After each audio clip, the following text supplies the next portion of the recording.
السلام عليكم. لا تنسوا الاعجاب بالفيديو والاشتراك في القناة تشجيعا لنا لنستمر بنشر المزيد إن شاء الله. عاجل. وسائل إعلام روسية رسمية تؤكد مقتل زعيم مجموعة فاغنر المسلحة في تحطيم طائرة. أكدت وسائل إعلام روسية رسميا مقتل زعيم مجموعة فاغنر العسكرية الخاصة في حادث تحطم الطائرة الخاصة شمال موسكو.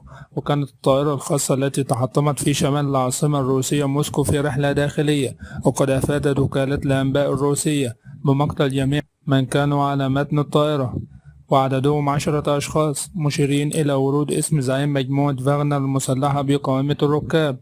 ونقلت وكالة النقل الجوي الروسية أن رئيس مجموعة فاغنر ورد على قائمة ركاب هذه الطائرة التي تحطمت، وقد توفي كل من كان على متن الطائرة.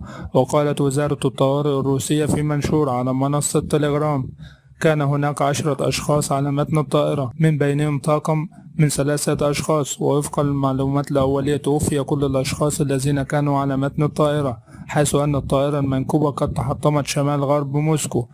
وقد أكدت وزارة الطوارئ الروسية في بيانها أنها تقود عمليات بحث من أجل الوصول إلى سبب تحطم الطائرة.